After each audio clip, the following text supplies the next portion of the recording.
Our speaker tonight hardly needs any introduction. Dr. Peter Layton is a member and a regular attender at our functions here. Nevertheless, I will give you the brief introduction that you asked me to make, or keep brief. Peter is a visiting fellow at the Refought Asia Institute. He's an associate fellow at the Royal United Services Institute in London and a fellow of the Australian Security Leaders Climate Group. And he obtained his doctorate from the University of New South Wales, and his doctorate was on grand strategy. So he's a perfect person to talk to us about the subject that he's going to talk to us tonight about, which is our time of old wars being refought away. Welcome, Dr. Peter Layton. Thank you.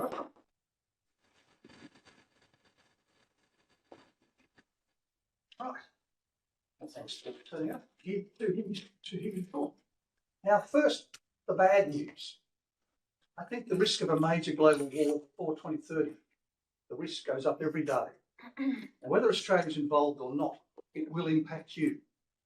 Now for the good news. Hands up those who are under 73. Hey. Excellent, that's what I like to see. All those with their hands up might have a good chance of earning a combat medal.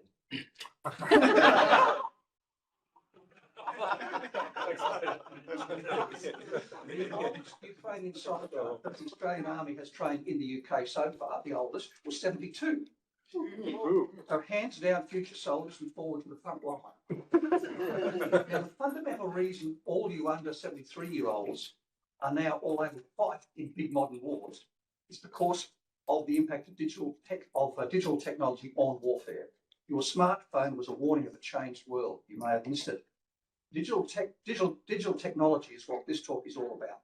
We'll discuss the impact that it's having on the way wars are being fought today and in the near future. This is not science fiction. The talk is in 5 smallish bits, although you can see 6. Look, it looks long, but I've tried to leave lots of time for questions. Think of this talk as an introduction to your future life at the front line. You laugh now. Let's start with Israel's 15th Gaza War, yes, 15th, and artificial intelligence. Now, key attribute of both humans and AI, and I'll be using the word AI a lot, so commit that to memory, is cognition. That is the processes involved in thinking. The form of this cognition varies significantly between both and is generally viewed as complementary. Accordingly, military forces talk of human-machine teaming, where both work together, AI and humans, in a form of collective thinking. This idea is core to the emerging decision support systems, DSS, that are an important initial AI application. DSSs and support military commanders at all levels making decisions. In this and all the applications we'll talk about, AI is better than humans in finding patterns, associations, and relationships hidden in very large data stores. It finds the wheat and the chaff better than us. Now, the Israeli Defence Force has been using a DSS called Lavender in the Gaza war against the about 35,000 strong Hamas group. Before the war started, Lavender was assessed as more accurate and much faster than humans in finding individuals believed associated with Hamas amongst the population. When the war started, the easiest individuals to quickly locate and attack were the foot soldiers rather than senior commanders. So the easier targets to find quickly came to dominate the attack listings rather than the more important targets strategically. The Israeli Defence Force attacked 15,000 targets in the first 35 days of its offensive, a very high number compared to previous major Israeli Defence Force military operations in Gaza. Now, humans were in the loop, proving each target that Lavender worked out or found. They quickly grew to trust Lavender, often improving target reputations after only 20 seconds consideration. The Israeli person involved reportedly treated the decision support system's outputs as equivalent to a human's and granted it an implicit decision-making authority. In so doing, the humans in the Lavender decision support system team appeared to display automation bias, action bias. Indeed, it could be said that Lavender was encouraging and amplifying these human biases. In a way, the humans offloaded their thinking process to the machine, just like you do with your smartphone when you offload your thinking to your smartphone. AI can model the destruction of material and people, as this involves quantitative measures, that is numbers. Given this, an AI decision-making system will inherently favour an attrition way of war. That is the gradual wearing down of the other side through continually attacking. Clausewitz called this exhausting the adversary. This is in contrast with, say, the German blitzkrieg of World War II, where tanks broke through the front lines, fragmented the defending French forces, cut off their supply lines, and most crucially shattered their command and control, preventing an organised response being undertaken. This was an example of manoeuvre warfare. AI is unable to model manoeuvre warfare. This involves qualitative assessments of how to surprise enemy commanders and the troops and damage their soldiers' will to fight. AI's ability to model attrition warfare may then have helped push the Israeli Defence Force towards undertaking attrition style of combat, AI-led strategy. Certainly the AI allowed a faster pace war, much faster. Targets were very quickly found and attacked. It was a glimpse perhaps of an AI-driven hyper war. Much destruction was rapidly achieved, but now needs to be repaired. Moreover, after more than 15 months of intense high-tech combat, the Israelis still remain grinding Hamas down. So now 18 months. It was really slow battlefield progress against a much smaller and much inferior adversary. Would a better outcome have been achieved if more weight had been accorded human intelligence rather than artificial intelligence in military decision making?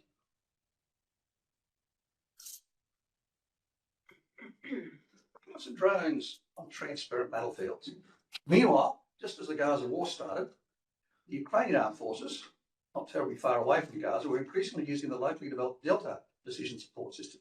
Now, Delta combines information from many diverse sources, sharply improving battlefield situational awareness, and allowed the waging of data-based warfare at a speed and precision other armed forces without such a system would have difficulty matching. For instance, Nico Lang, NATO observes that for the Ukrainian armed forces, artificial neural networks for rapid pattern recognition, complex data and machine learning have become a permanent and integral part of warfare. Advanced digital technology has now made the close and the deep battle space almost transparent. Strategy is now formed around finding enemy forces while fooling their surveillance systems to avoid being targeted yourself. Of course, it cuts both ways. The Russians have their decision support systems also. Commander-in-Chief of the armed forces of the Ukrainian Army notes that the simple fact is that we see everything that the enemy is doing and they see everything we are doing. The result is that the front line between the two forces, out to about 40 kilometres on either side, is now a very deadly zone through which neither side can easily break through to win. As you doubtlessly see in the news, drones are playing a major role, maybe the major role. They're now inflicting about 70% of all Russian and Ukrainian casualties. The drones now kill more soldiers and destroy more armoured vehicles than all the traditional weapons of war combined, including machine guns, rifles, tanks, artillery and mortars. Today, the most dangerous drones are first-person view FPV drones, another acronym. What are them? They're small consumer drones, you can buy them at Dick Smith, etc. Openly bought online, have a forward-facing camera on the drone, which is this thing here. See that there? And the person flies through wireless radio commands. The drones are fitted with ramshackle racks, can hold grenades, mortar shells, anti-tank weapon warheads, thermobaric charges to destroy bunkers, and even thermite that, burning at 2,000 degrees centigrade, is used to burn off trees or vegetation which Russian troops are hiding. Overall, the Ukrainians use some 50 different types of warheads on their drones. Staggering stuff. They're effectively flying improvised explosive devices. The remote pilot flies the drone to the battlefield. There's a remote pilot sitting in the back in a bunker somewhere, finds a target, and then guides the drone very accurately to crash into tanks, trucks, through building windows, and into individual people. No one stands outside anymore. To counter this, there is a fierce electronic warfare battle underway where both sides try to jam the other's radio links. Tens of thousands of jammers have been littered across the front lines to disable drones, and part of the electromagnetic spectrum also enables GPS, military communications, navigation, radar, and surveillance. Now the Russians, whoever they are, have taken a sideways step. They're now connecting the remote pilot to the drone through a very long, very lightweight fibre optic cable, up to 10 kilometres long. These cannot be jammed, clearly, because it's a fibre optic cable, and they now litter the battlefield everywhere. On the other hand, the Ukrainians are trying to fit their drones with AI. So far, they only have pixel contrast trackers. The remote pilot locks onto targets at long range before the jamming becomes effective. locks it on, and the drone then flies itself into the target. The ability of the AI to find a target by itself is already available on larger drones. In fact, there are companies in Brisbane that make them. It just has to be reduced in size enough and made cheap enough for these FPV drones, perhaps in a few months. So the FPV drones generally fly at low altitudes. There are many other types of drones stacked high above them. Some watch the battlefield. The target is found, the location is passed to an artillery unit, some 20 or 30 kilometres away, or even to a circling fighter jet, some 50 to 60 kilometres away. Within 2 to 3 minutes, high explosive 20 kilogram artillery shells or GPS guided 1500 kilogram glide bombs can be inbound to the target. They don't stand outside too long. There are also drones that electronically jam the other hostile drones. Other drones that fly behind the front lines and drop landmines on the roads trucks use to resupply the frontline soldiers. And of course, there are fighter combat drones called interceptor drones now. FPVs are being used to fly into hostile drones and destroy them. And apparently, certainly over the last 3 months, very, very successfully, the Russians have to paint their drones in the camouflage colours and try and make sure that the Ukrainians can't find them.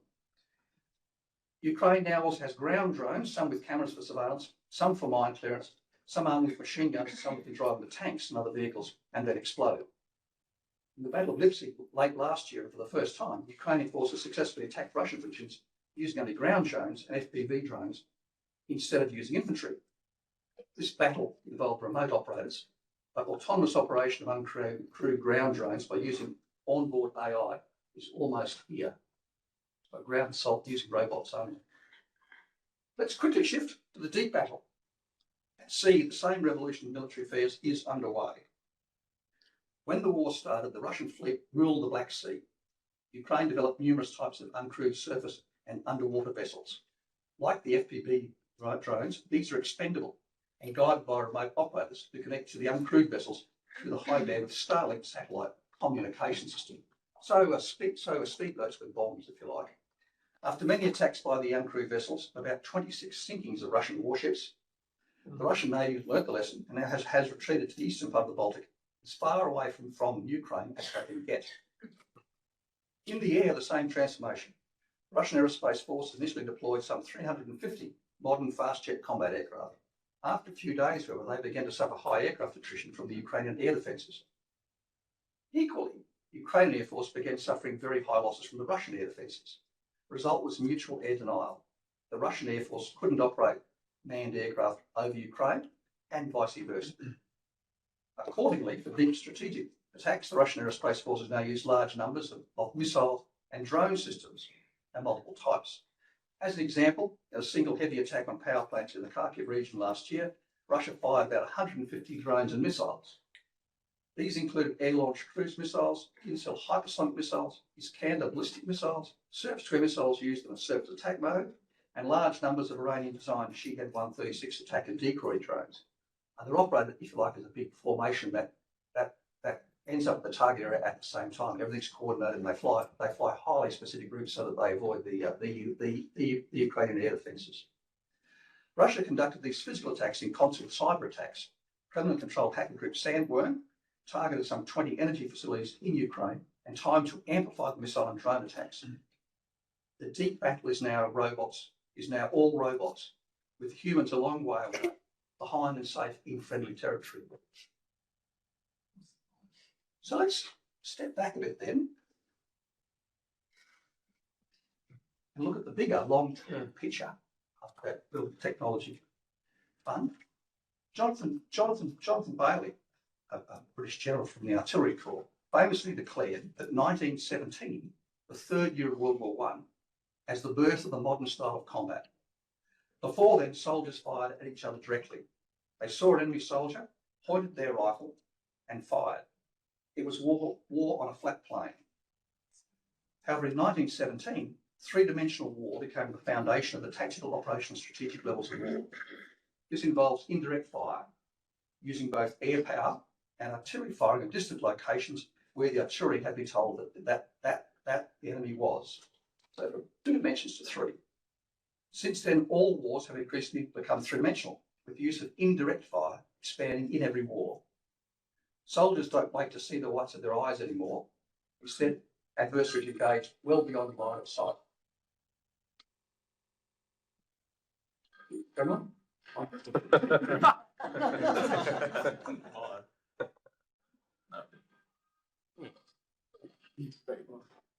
However, indirect fire only became useful because it also became accurate. Today, a few guided weapons can now do what a thousand bomber raid once did back in World War II. As we've heard, a heavily armoured tank can now be destroyed by a carefully aimed FPV attack. As an example, of the 31 highly sophisticated Abrams tanks that the United States provided to Ukraine in 2023, 19 have been destroyed or disabled, mostly by drones. Nearly all the others have been taken off the front lines. This has implications. Over the last 50 years, crude platforms like tanks, warship, fighter aircraft have gotten ever more expensive. Each year, fewer and fewer can be afforded. The platforms have become so costly, so few, they can't be risked in the combat unless the war is a really important one to win. A war-fighting machine that can't be used in war. If such platforms are lost, they mostly can't be replaced until well after the war is finished. As being so complicated, they take years to build. For instance, indicative planning figures might be 5 to 6 years to build warships, 3 to 5 years for combat aircraft, and 1 to 2 years for some mechanised vehicles. In sharp contrast, the robots and drones can be made cheaply in large numbers and quickly. The sheer scale of their wartime production can be staggering. Ukraine made more than 1 million FPV drones last year. Russia got 1 million. It's a very large number. Russia churns out about 4,000 drones, those FPV drones, every day. And they are still scaling up production, with Russia and Ukraine each aiming to make 3 to 4 million drones this year. 3 to 4 million. This has given rise to a whole new combat model, that of precision mass.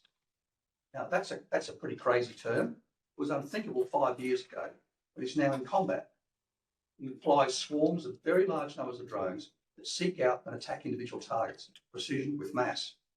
As was done with the previous big world wars, armed forces can now once again deploy large-scale forces in war. So the combination of indirect fire and precision mass means the battlefield is now apparently empty. To survive, forces need to fragment into small groups, to disperse widely, to hide underground, and to use deception and concealment. Military forces used to concentrate in large groupings so as to break through enemy lines, as in the Blitzkrieg we spoke about. Now they would be suicidal. The battlefield may be empty, but it is very, very deadly. It's been going on since about 1917. You can see from bits of the First World War and Ukraine today, the empty battlefield. In Ukraine, Russia is now slowly advancing, but in so doing, losing vast numbers. At the moment, Russia is losing 100 soldiers for every square kilometre gained. There's about 500,000 square kilometres to go. So another 50 million troops, about a third of Russia's population, and they'll conquer the whole country. Russians clearly can't keep doing this. But apparently, having 200 guys killed a day and another 1,000 injured. These are incredible numbers. Meanwhile, back in the Pacific, now sensing the significant battlefield advantages, the US has launched this large so-called replicator program, aiming to field many thousands of AI-enabled systems on land, sea, air and space. They'll field it by the end of this year. This acquisition program is to support the US Indo-Pacific Command's Hellscape operational concept. We'll find out why he's called Hellscape in a second. Hellscape is a bigger, more elaborate Ukrainian battlefield set in the Western Pacific. It envisages a battlefield filled with tens of thousands of uncrewed ships, aircraft, submarines and land vehicles, all working in tandem to attack thousands of targets. Its intent is to slow things down. It's a delaying strategy designed to hold up Chinese forces trying to invade Taiwan across the Taiwan Strait. The aim is to use massive precision mass to obstruct any attempted amphibious invasion by China, simply to buy time for US and allied forces to arrive in Taiwan. Admiral Samuel Paparo, the commander of the US Indo-Pacific Command, says that I want to turn the Taiwan Strait into an unmanned hellscape so I can make their lives utterly miserable for a month, which buys them the time for the rest of everything. And after he used the word hellscape, that's it. It's been labelled that ever since. Colourful turn of phrase. It seems likely such a war might spread along the first island chain, which runs from Indonesia to Taiwan, and then through Okinawa to mainland Japan, with China to the west, and the United States and its allies to the east. Both sides would use AI and advanced digital technology to try to quickly find enemy air and naval forces within a very complicated environment full of background clutter. While they're trying to find them, all the while attempting to fool the enemy's AI and advanced digital technology so they survive. The first island chain might then become stabilised but very dangerous land, sea and air battle space, with US and Allied forces dominating the eastern side and Chinese forces dominating the western side. The island chain would become a no man's land that neither side can pass through without suffering prohibitive losses. I'm sure you know that the Chinese are practicing blockading and missile landings on the Taiwan increasingly every year. Will your war be long or short? This suggests that the future big global war, we just spoke about, suggests the future big global war before 2030 that I mentioned might be a protracted one. Hopefully it will be long. A short war implies a quick resort to both sides using thermonuclear weapons. That would be much worse. But remember, that was the plan for World War III. Like that the Cold War only finished in the very early 1990s. Across the 1950s to the 1980s, 10 days fighting, then the end of the world as we know it. A long war, on the other hand, means mobilisation of the countries involved. As in World War I, some countries today have many people who want to fight for their country. The Russians have had so far almost 750,000 casualties, with about 200,000 dead, and yet they keep on volunteering. Volunteering mainly for money. In terms of equipment, the Ukrainian war is an exemplar. The high rate of attrition both sides suffered saw big rethinks about how armies were used and their equipment, especially for those elements that could not be easily replaced, such as crewed aircraft, ships and tanks. The future chosen by both is, as we've seen, with robots and drones, while trying to keep their aircraft, warships and tanks safe and well away from the front line. The Ukrainian war has demonstrated that military forces that have been badly damaged can be rebuilt, evolve and expand, at least if they adopt a robot and drone force structure model. Such a model, though, means continual rapid innovation. Both sides seek to get a combat edge. In the Ukraine war, newly developed drones have been obsolete within a few weeks, as kinetic and electronic counters are equally rapidly devised. This implies manufacturing facilities need to be very agile and able to quickly change what they are making. One approach might be to set up a network of necessary production facilities before a major conflict starts, so as to have the processes, subcontractors and skilled staff in place to allow a quick start. Easing this somewhat is the production sorts of lightweight, smaller items rather than large battleships or large platforms. Small facilities, there's a small facility, may be able to exploit additive printing, precision machining, composite fabrication and rapid production refreshes. We very quickly meet new operational demands. For example, Russia's new, relatively small factory making the shared long-range attack drones churns out about 5,000 each year. However, Ukraine also shows the country's need to survive long enough to allow the armed forces to evolve. Ukraine's peacetime armed forces, indeed destroyed, held up the Russian steamroller and bought time for the nation to mobilise.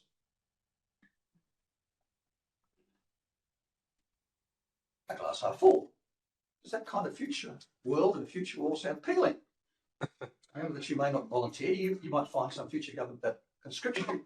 Your 72-year-old self may still get a combat medal. Do not despair. But in all this gloom, there are some distinct positives. The operational balance on the battlefield between defence and offence seems to have changed to favour the defence.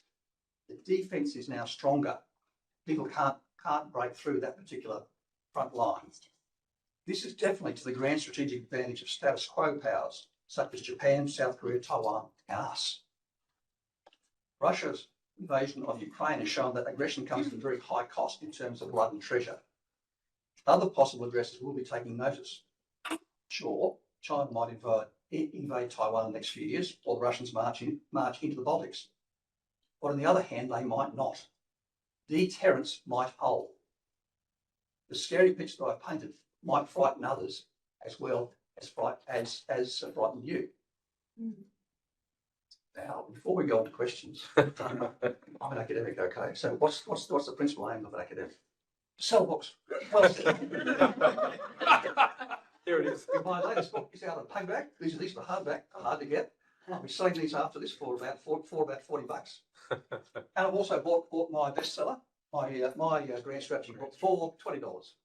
However, having now done that marketing, we might have questions.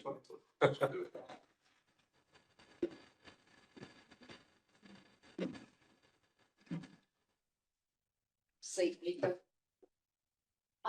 For those I've not met before, my name is Tess Newton-Kane. I'm a council member here at AIIAQ, and I have the great pleasure of moderating the Q&A further to Peter's compelling, if somewhat scary talk.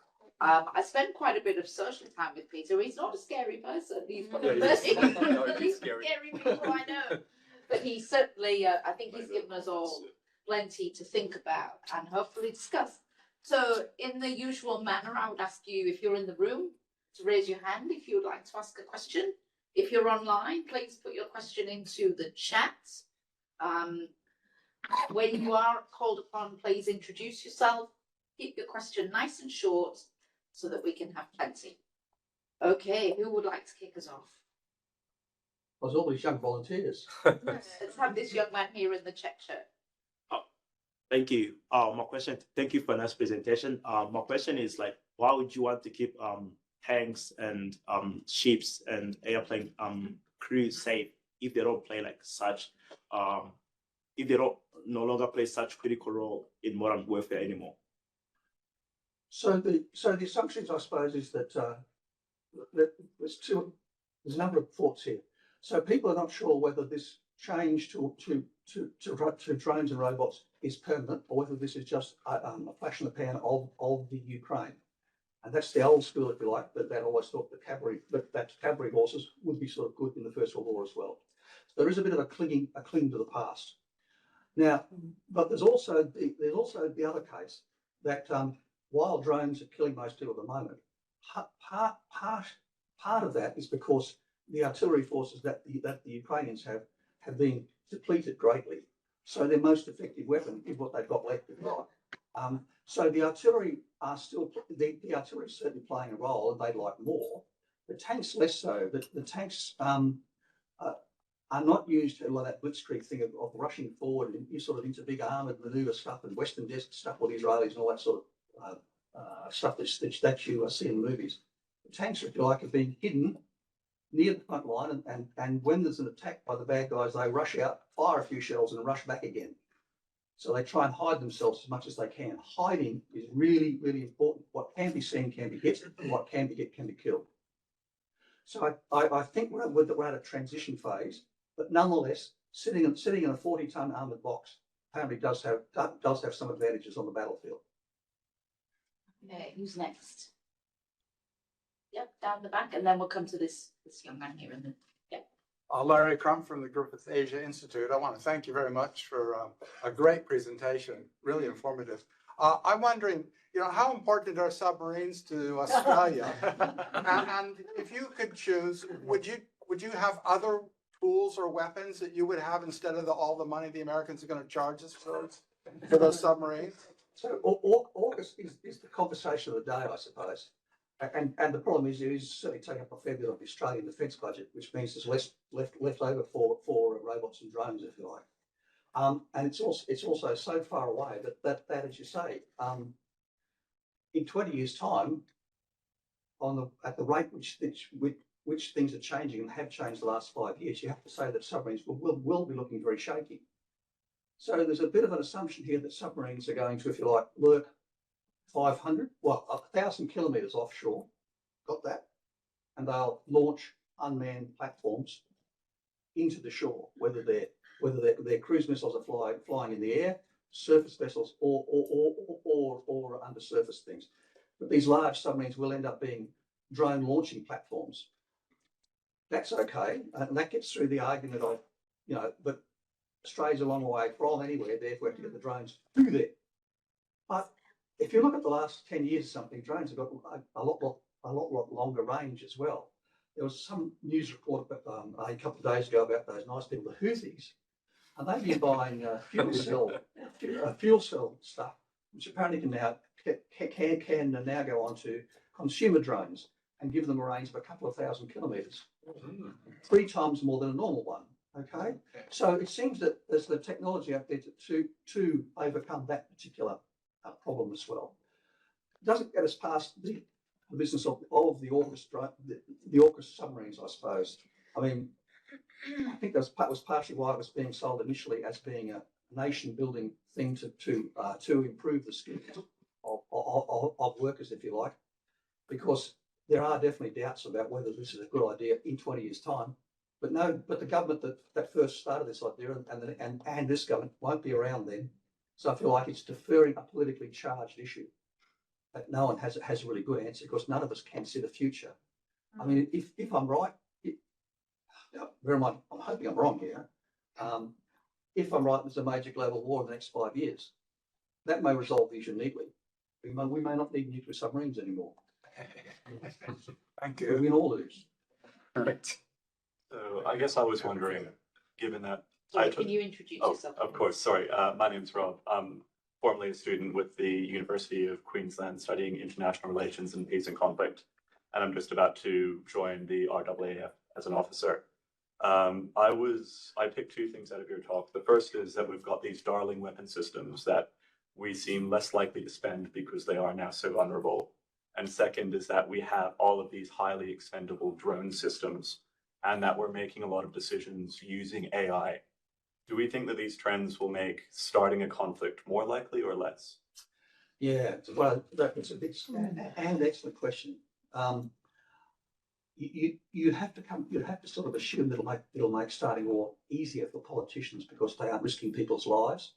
So the front line in the future will be, if you like, two robot armies fighting each other.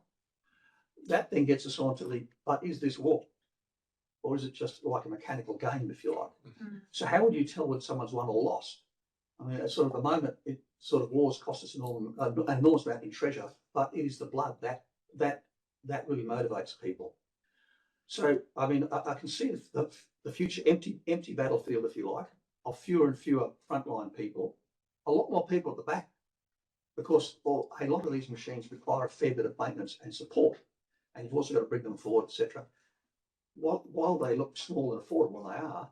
Bear in mind, sort of half of them in an effectiveness sense is software. So the software in them is changing all the time, and apparently they have people, almost right at the front line, changing the software as they're fighting. So you might need more people back there, fewer people at the front line.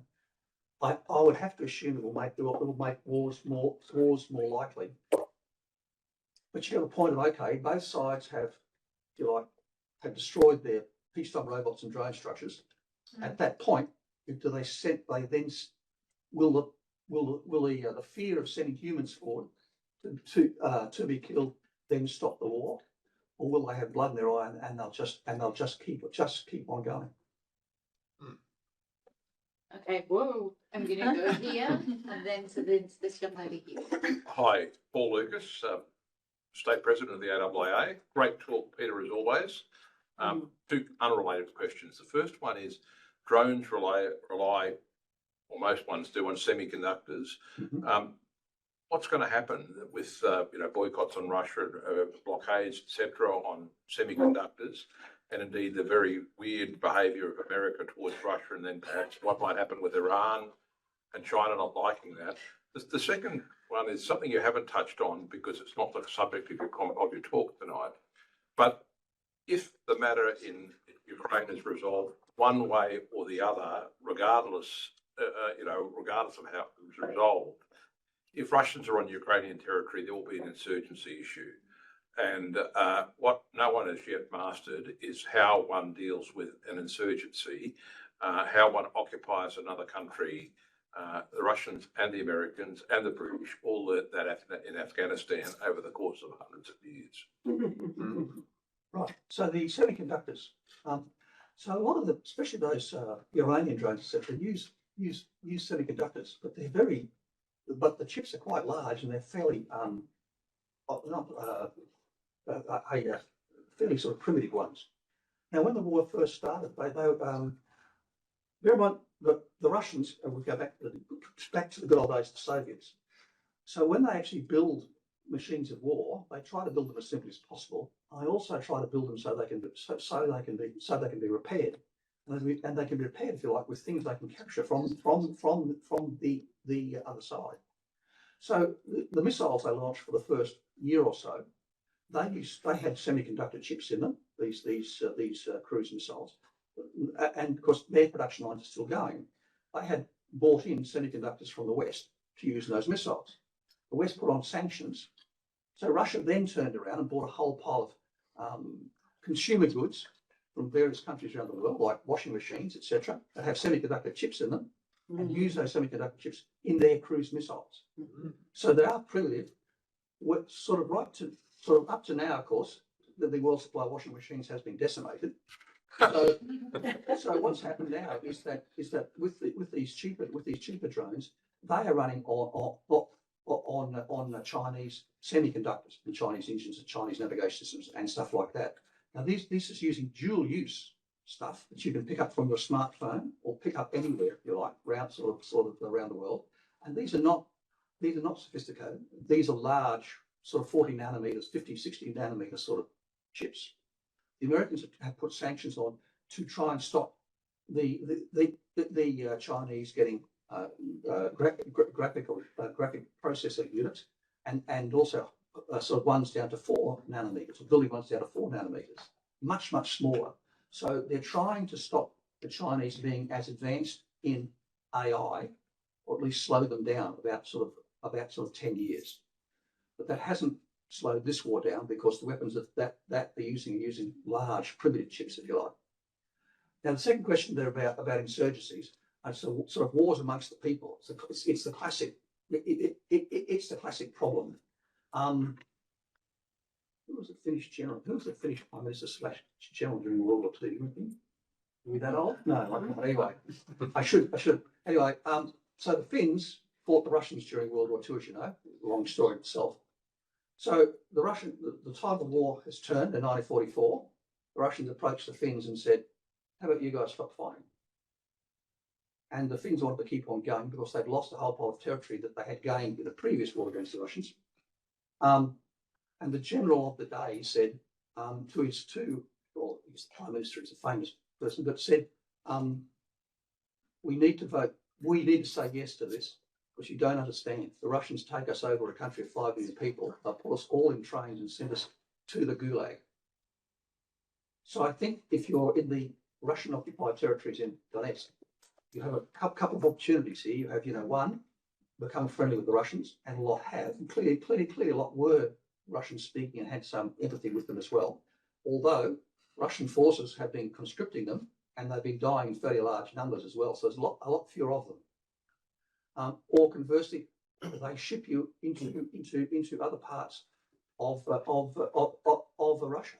I think the United Nations is running an investigation into the kidnapping of about 20,000 kids. I mean, so this is not quite Afghanistan and certainly not Iraq as we understood it. The Russians don't fight by the same rules as us. But bear in mind, you may be right. 1945, the Germans are defeated. The Russians occupied the Ukraine. The Ukrainians remembered what happened in the 20s and 30s, and they did not like the Russians. So for about 10 years after the end of World War II, there was an active insurgency in the Ukraine. Okay, we're going to take this question next, and then if we've got any online questions, we'll take a couple of those. My name is Priya. I'm studying law at QUT. Thank you so much for your talk today. My question kind of links to yours in that you painted this climate of attrition-based warfare in regard to the drones. Is there capacity for, I guess, AI and drones to develop to a point where they might be specialized in other types of warfare that are more like specific, and would that change the likelihood of wars being started or the climate that is in? So that was what I was thinking with the attrition versus the maneuver style of war. So World War One was a big attrition battle where sort of both sides wore each other down. And in the interwar period, all the military thinkers of the day decided they do maneuver warfare, which would use tanks, and they would quickly advance through the hostile front lines, and they would fight wars cheaply, if you like, and quickly, and they'd bring decisive victory. They would cut off enemy forces, but they'd win by confusing the enemy commanders. They would surprise them. They would defeat them psychologically rather than physically. That's what I'm saying with sort of AI, which is based on which is quantitative. AI is just simple numbers basically. That's all it is. The same about large language models and all that stuff. AI is naturally disposed to looking at the world as numbers. So when you have your decision support system, the advice that you're getting from your artificial intelligence, they may be finding targets very easily for you, and if you like, overwhelming you with a data deluge, but it's all numbers. So that business of warfare being psychological and trying to get into the mind of the enemy commander and trying to surprise people, that's not what AI is good at.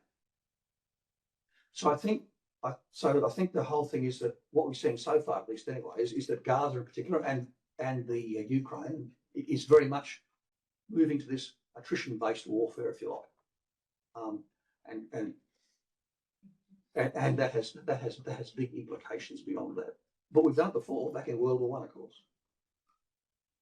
Have we got any questions online? Hi, yes, we've got 2 online questions. The first one is from Jane, and she is asking, how does the spectre of biological or chemical weapons factor into the hellscape defense scenario?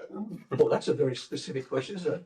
Well, biological and chemical weapons are supposed to be outlawed under the law. So therefore, the Americans won't be using it but they won't be using it under hellscape anyway. But there's a couple of issues there if we just take it out of that. Now, the hellscape thing there is a contingency plan that they've been apparently working on with the Taiwanese, was said to try and deter some form of invasion of the Taiwan. That's a specific thing. But if we take it from being specific to being a generic issue, then we get up to that, like the weapons of mass destruction, sort of nuclear bombs and stuff. So in that weapons of mass destruction, if you are facing an opponent that has an awful lot of robots and drones, and maybe if your robots and drones are running out, maybe it would be appealing to you to move to a biological or a chemical weapon. Chemical weapons have their sort of ups and downs. There's a lot of work done on them during the Cold War, and they are very much affected by the environment they're used in. If it's hot and dry, if it's cold and wet, they degrade after they've been used. The chemical agent degrades relatively quickly, and you have to be either touch it or inhale it. So while they're really scary, and World War One proved that they were highly effective, they're not necessarily sort of battlefield winning weapons in that particular sense. Remember, sarin gas is one of those nerve agents, worries everybody, and yet the Japanese terrorist group used a variant of it in a Japanese subway at peak hour and killed a relatively small number of people. I know 5, 6 or something like that. So I mean that you would have to think would be the worst possible environment. But obviously the air conditioning is good in Japanese subway. but nonetheless, now biological weapons on the other hand, clearly that I didn't talk at all about the stunning advances in biology over the last 20 years. And there is no doubt there's an awful lot going on there that's even more scary. And the biological weapons, tailored to kill people quickly and effectively, and then pass on as a virus, less like a pandemic, if you like. That is certainly a worrying development, and may offer that sort of cheap man's nuclear weapons, if you like. And you said there was another question online? Yeah, so our next question is from Christopher, and he is asking, which country is the best example of rapid innovation in warfare?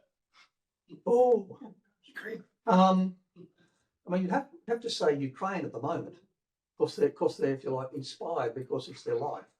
The Russians are not worried about their survival. The Ukrainians, each as individuals, are each worried about their own survival.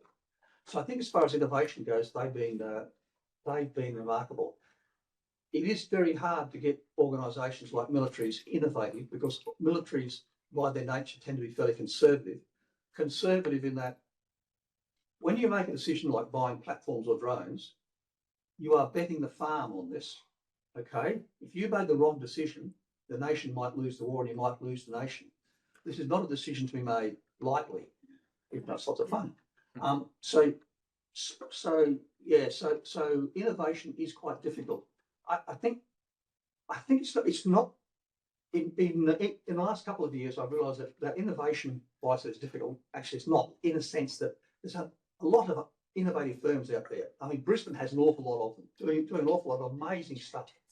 It's turning the innovation and mass producing it so that people fighting a war can actually use it. It's that transition into, if you like, commercialisation, but into mass production, which is the hard bit. And a lot of the innovation is really cool, but it makes things that can't be replicated in very large numbers. Hence the American program called Replicator is as much about mass manufacturing as about innovation.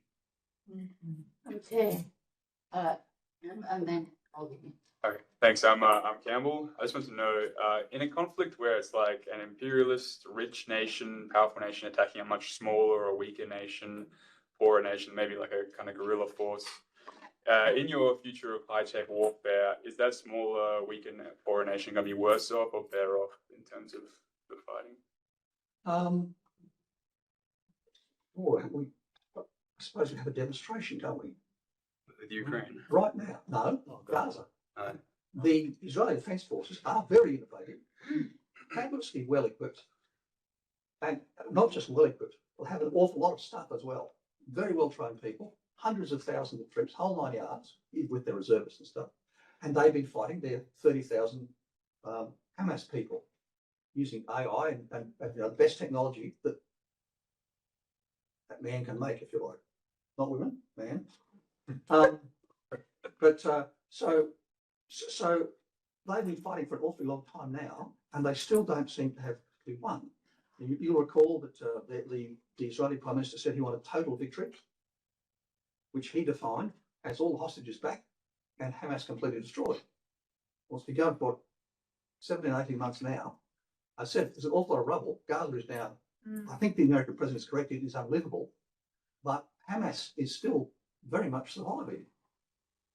So I think it's a good demonstration that warfare is not necessarily decisive. I mean, to go back to the Donetsk question, it's fine for the Russians perhaps to deport millions of people, but the Israelis don't feel they can do that, let's say. So therefore, this is an example where a very high-tech military is, if you like, is finding it very difficult to achieve victory. It's the 15th war, bear in mind. They've been doing this for a while. They know what they're doing. So far, they haven't got there. I'm sorry to return the subject to AUKUS. Oh, no.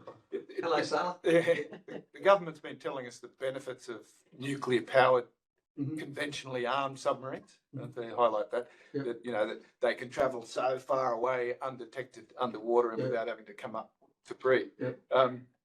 But it seems to me, historically, the strategic advantage of nuclear-powered submarines, of the nations that have had them, is that they actually have nuclear weapons on board, and therefore, because of their undetectability, or supposed undetectability, they provide the mutually assured destruction guarantee that has perhaps deterred first strikes from the enemy. So our government says, well, they're not going to be nuclear armed, right? So really, the amount of money we're spending on them, would we not get better value for money putting that money into developing these platforms that you're talking about, unmanned or unstaffed or unpersoned, whatever the proper word is. You can't say unmanned because there'll be as many women using these devices at 72 years of age as there will be men. Frankly, that's what it sounds like. So wouldn't we be better off, we're an island continent, wouldn't we be better off spending that same amount of money on developing unpersoned platforms that can go out from the shore 1,000 or 2,000 Ks and defend us and be a defense force rather than some sort of aggressive force that goes to other parts of the world to help others fight their wars. There's an argument that way. Good answer. You know, and as I said before, there's an argument that way. And you know, it gets back to what will you bet the farm on? What will you bet the nation on? In 5 years' time, we'll probably have a very different view of this as well, about sort of how things happen. Nuclear submarines travel underwater quite fast, and they do go a long way. The conventionally armed one has only been ever used once in warfare, in the Falklands War, when it sank the Belgrano. Otherwise, the attack nuclear submarines have, if you like, patrolled the world's oceans, firing the odd cruise missile against terrorist groups in Afghanistan, but that's sort of really it. You are correct, I think, though, about, to segue a little bit, you are correct about, you know, weapons that or putting nuclear missiles onto nuclear submarines and a second strike sort of capability. And a guy very close to me here has written a couple of pieces for Lowy on that, on the Interpreter, if you like to look it up, about suggesting just that. And it does get on to what's happening in Europe now, is that with the worries about the American nuclear, the deterrence fading, people like Poland and Germany are starting to think very seriously about how they defend themselves against nuclear weapons, or whether they should get nuclear weapons in some guise or also other than themselves. So the nuclear question has re-emerged in the last 6 months with a vengeance. That's the point Macron's making. It's Macron's point. Yeah, that's Yeah. my point. Yes. Okay, we've got a bunch of questions. We're going to take this young man over here A first. couple of things. If Ukraine, my name's Saul. If Ukraine was occupied, isn't the better model how China deals with the Uyghurs rather than problems in World War II era of occupation and things like that? Especially if Russia has a very generous interpretation of the rule of law. And if you have an industry set up to build 1 million drones a year, well, you can switch that to build 1 million surveillance cameras to spread out all over the whole country pretty quickly. And as a separate issue, you mentioned the issue of how it affects the legalities of future warfare. The legal issues of flying a manned fighter plane over another country's airspace are actually quite different than the legalities of flying a drone over airspace. So the drone warfare gives you a lot more flexibility in maneuvering your forces around, and it's harder to track down the origin point of the drones. So that might change the likelihood of future conflicts too. So the first one about the question was about the Russians keeping the 20% of the Ukraine that they have now, not about taking the other sort of 80%, if you like. There'd be a big insurgency then. There is no doubt about that. I'm not sure that legally there's much difference between a crewed aircraft and an uncrewed aircraft. It's a state aeroplane doing a state's mission. There is, you know, if it's flying into your territorial airspace and you don't want it to, if you like, you can do something about it. You can shoot it down, or it can be interpreted as a hostile act. Interesting enough, of course, you will recall back in the first Trump presidency that there was a Global Hawk uncrewed air vehicle just outside of Iranian airspace, which goes 12 nautical miles, if you like, sort of off the coast, the normal sort of maritime boundaries, the normal legal stuff. And that was shot down by the Iranians. The Americans were very unhappy and they wanted to respond, but President Trump decided not to because it might kill someone. So there is an issue about if you shoot down uncrewed aircraft outside territorial airspace, is it then just an unfortunate accident? So that's okay. Depends on how the owner of the drone wants to treat it, I suspect. Whether they treat that as a hostile act, an act of war, or they're willing to let bygones be bygones as President Trump did. I think we've got time for one more question before Graham does the announcements. Give it a go. I'm John, just finished up PP and Asian Studies and now working for the Queensland Government. But my question relates to the nuclear discussion you were having before. What role do you expect nuclear deterrence to play in this future when we're talking about drones and semiconductors? Will it be as potent as it was in the Cold War, or will its potency be different? And if it is potent to an extent, what would the future of nuclear proliferation look like in a world where Donald Tusk or Macron are now talking about nuclear rearmament for Europe? Or what about further rogue actors around the globe? So the nuclear non-proliferation treaty was, if you like, it was pushed very heavily by the Americans. It wasn't an American idea, but it was pushed very heavily by the Americans in the 1960s and pushed on their allies in particular, because they realised all their allies, including Australia, were at the breakout stage where we'd all get nuclear weapons. And so the American administrations of the 60s and the 70s were very keen about keeping nuclear weapons within a very narrow club, within a very small club. That lasted for the Cold War at least anyway, generally speaking. Now, there were the breakouts, the Pakistan and the Indians and the North Koreans and probably the Israelis. But all that was kept down to a certain point. We are now at an inflection point where clearly the agreement from the Americans was that if you sign up to the Nuclear Non-Proliferation Treaty, we will protect you in the sense that if someone drops a nuclear bomb on you, we'll drop a nuclear bomb on them for you. So it's called Extended Nuclear Deterrence, END, END, the end of the world as we know it. Good name for a song. But so that we're now back in the early 1960s. I think the Nuclear Non-Proliferation Treaty is definitely creaking. The chances of breaking in the next 5 years are very high, and there'll be a rapid proliferation of nuclear weapons. Now, that doesn't mean necessarily that Poland will build a nuclear bomb itself, or Germany will, but the French may build a few more, and they may provide what the Americans provide now, if you like. But in Ukraine, we have seen that the Russians have been threatening use of nuclear weapons almost every day, if you like, and that has deterred Western support for the Ukraine. So everyone thinks, oh, well, that's good. If you have if you're a nuclear armed power, you can invade someone else's country, and that and you'll win, if you like. You sort of you're in front. So presumably the North Koreans are thinking about this too. They've got nuclear bombs, and therefore you can't invade us. If they attack the South Korea, well, that's tough for the South Koreans. So there's that nuclear arm thing, and of course the second argument, of course, is Ukraine in the middle 1990s gave up their nuclear weapons, hundreds of them, and they were given security guarantees by the Russians, the US, the UK, and the French. Now the Russians clearly signed their treaty under false pretenses, let's say, and didn't mean to keep it. But the US gave them a security guarantee, and the words they used for their security guarantee they took from the good old treaties they had left over from the 1950s, if you like, from the Anzus Treaty like ours. So Ukraine had a security agreement, security guarantee pretty much the same as us. It was, in the event of war, we'll have a talk about it. So the whole issue, so obviously people now think if they only kept their nuclear weapons, none of this would happen. Yeah. Okay, I am going to bring it to a close. I'm sorry if you didn't get to ask your question. I'm going to invite everyone to thank Peter again for sharing his thinking.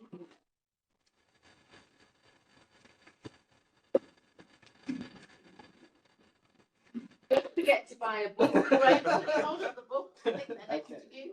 That's the Choice brand of strategy books, book. brand strategy, or And here's the robotics. yeah. Autograph copy available now. Autograph. And I'm sure Peter will be happy to sign up for you. Graham's got some announcements. Okay, I'm Graham Kerridge. I'm the Secretary of the AAA Queensland. And I'm sure that you would all agree that this has been a wonderful, very informative discussion, even if it does mean that we are still at risk of being conscripted to join the army again. Now, firstly, I do need to make people aware that this is the last time that our events will be held here for a while. Holding Redlick are going to go through a renovation of this area. And so we are going to have our future events for the next 6 months or so at the Hemants List Centre, level 6, Santos Place and 32 Turbot Street. And that will be on all the notices for the upcoming events. We do have several upcoming events, but first of all, I did want to emphasise that as well as Peter being a wonderful writer, you should all buy his books and get them in time. Peter is very clever in terms of each year he comes along and gives us a fantastic talk, and so he gets his annual membership covered. Because we give our speakers 12 months membership of AAA. I'm sure that Peter will be a willing speaker next year as well. That's strategy for you, strategy. Now, we've had a very, very busy program over the last 6 weeks, and we're going to ease back a little bit over the coming period and move it to a two event or every fortnight that we will have events. So our next talk is on the 1st of April, and the Honorary David Bradbury will be talking on the future of multilateralism, lessons from a decade of international tax cooperation. David spent a while as the senior tax officer over at the OECD for many years, and he's now with, is it KPMG? KPMG. So he will have some very interesting insights, particularly given the breakout of the geopolitical situation at the moment. On the 15th of April rather, we've got the Honorary Brett Mason, who'll be talking on in defence of politicians as diplomats. Brett having been a diplomat himself and a former politician, I'm sure he will have some... Sorry? I'm waiting. Yes, he will have some very interesting insights. On the 29th of April, and this event has not been put up on our website, but it will be shortly, the Griffith Asia Institute will be giving us their annual strategic outlook on Asia. So that will be an interesting event as well. So keep an eye on the events as they come out on the mailing list. There'll be plenty of interesting events there. So good night and thank you very much for coming along.